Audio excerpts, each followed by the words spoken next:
Welcome to the first Average Joe Rock and Roll podcast. This is for people who love to talk about music and not be talked at about music. I feel like a lot of times when I'm listening to rock podcasts, I'm not involved in the podcast. Obviously, I'm a spectator, but always think I'd like to be part of the conversation. So that's what this is all about. I did a little bit of digging, looked around. I didn't really see any podcasts like this that involved uh, the average person, the everyday person, um, the conversations in the living room, the conversations in the garage, the conversations in the bar over music. So that's what this is all about. So for me, I've always loved music from the first time that I ever um, realized what music was about. I got to listening to, um, some of the same songs over and over and over again to become fans of that music. I was really, really young, probably, I don't know, maybe 6, 7, 8 years old. My mother was listening to Joni Mitchell, Carole King, a lot of the 70s folk type stuff. And I fell in love with that stuff. And as time went on, when I became, maybe 9, 10, 11, I started listening to some pop stuff. I was listening to um, Men at Work, Blondie, some of that pop type stuff. I really hadn't discovered any harder rock yet. Anything that I was about to fall in love with. Hadn't discovered any of that stuff yet till I was probably around, I don't know, maybe 13, 14. And when I discovered some of the heavier stuff, I was blown away.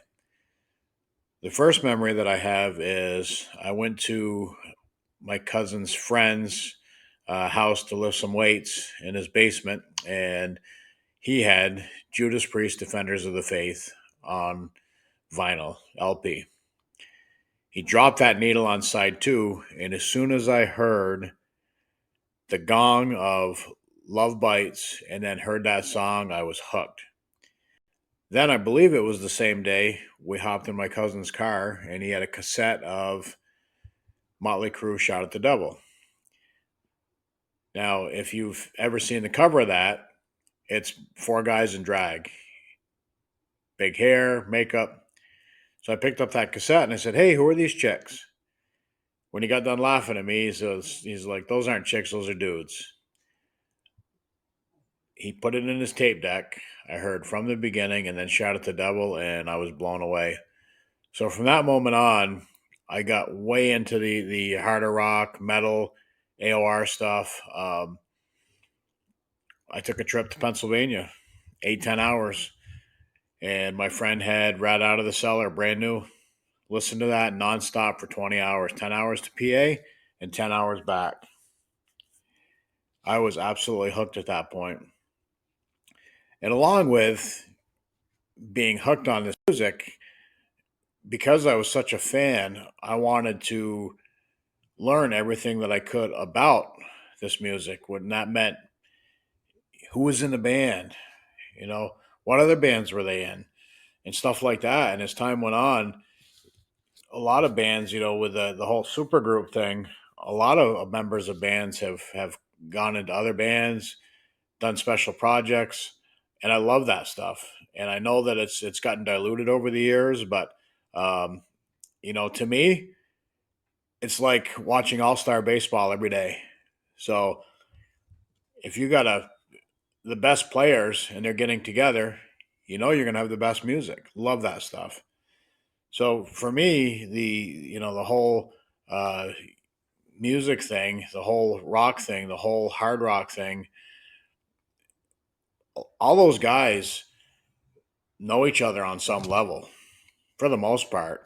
And there's the old 6 degrees of separation for music. I think it's like 3 degrees of separation.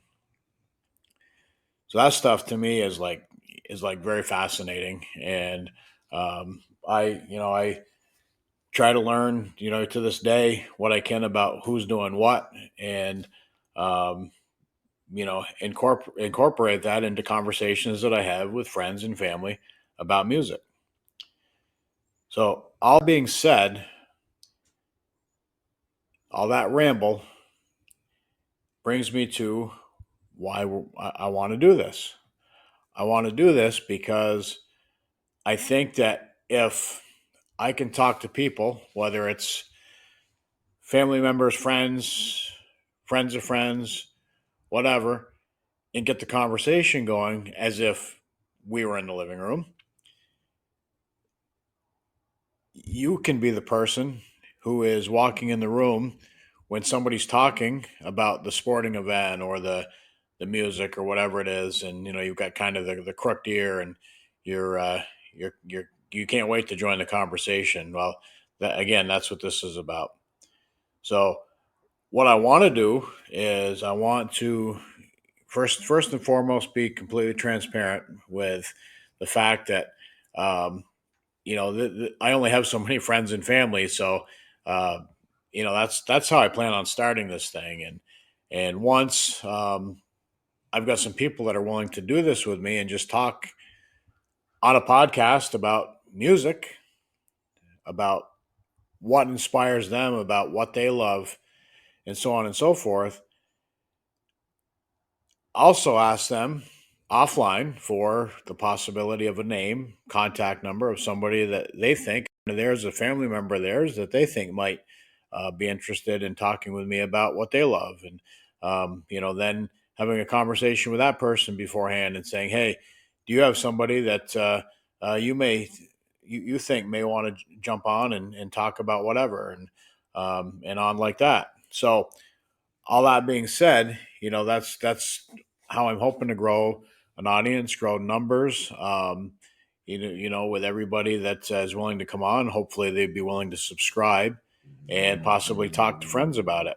So, and at some point in time, through online communications, I might be able to get other people to join as well and talk about what they love.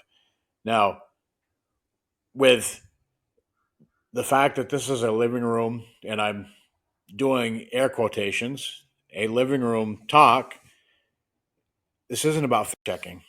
This is about a couple of friends talking about what they love. So I plan on being transparent through this whole process that, what, because this is air quotations again, living room talk, we're not going to run to the computer and fact check. And we all know that, sometimes you hear something from a friend and you're like, yeah, that never happened.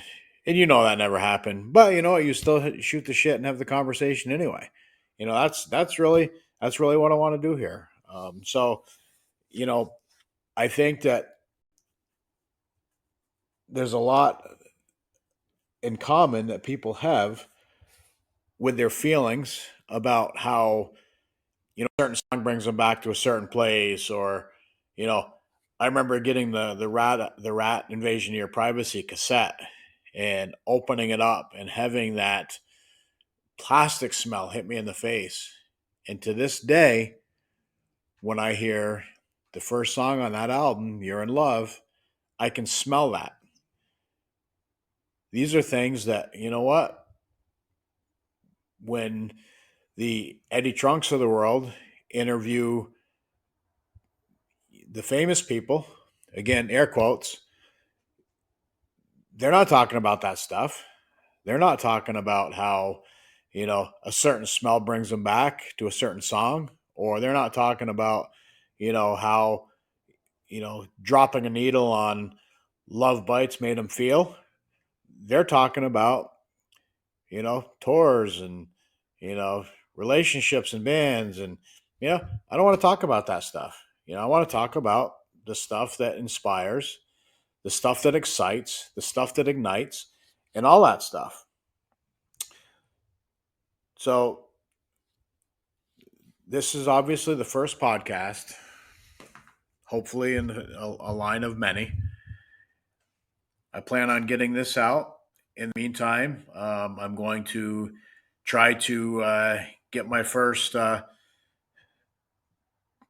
person, friend, family to join me for number two and have that conversation.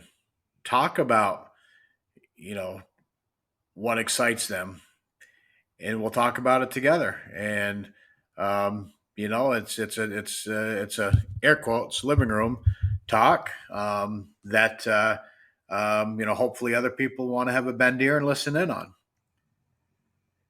So um,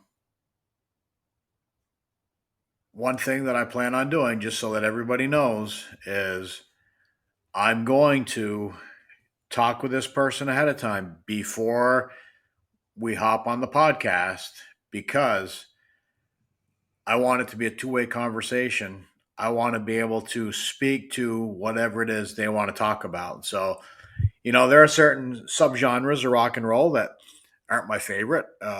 I'm not a big prog rock guy. I certainly recognize that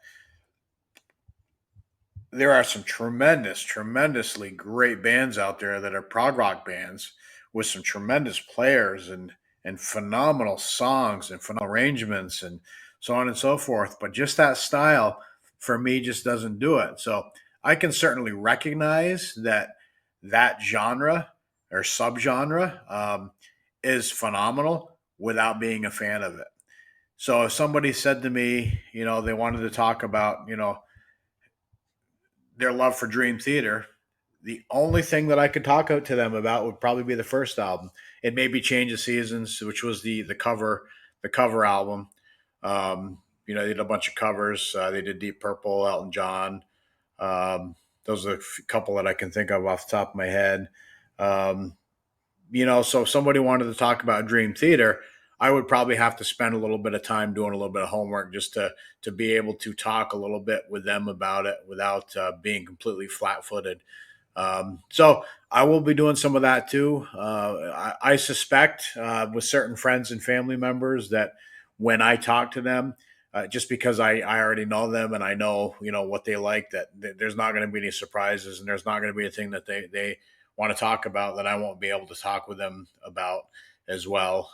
But as we go deeper and I start to talk to people that I don't necessarily know that well, we could be talking about, some stuff that quite frankly I never heard. And, that's kind of what this is about too. It's, like I said, talking in the living room with a friend or family member about music isn't always just discussing, how, somebody might have lost it vocally or, you know, this band was great in concert or whatever you're going to talk about. Sometimes these conversations lead into, you got to check out this band. They're fantastic. They're great. I recently discovered Join Forces, Jimmy Bell's first band back in the 80s, and blown away by them, but they were never signed. They were never signed, and I just discovered them. So, some of the talk is going to be about that too. Obviously, um, throwing stuff out there that might be a little obscure. They give people something new to listen to and be excited about. Um, certain stuff like that. So, anyway, I'm not going to ramble any longer. I think I've rambled enough. I'm going to get this up and posted, and then, like I said, in the meantime, I'm going to try to get my first victim, and hopefully we can do one of these a week, if not every other week, to be somewhat consistent and to keep it fresh. So, any more? Thanks for listening in, and stay tuned.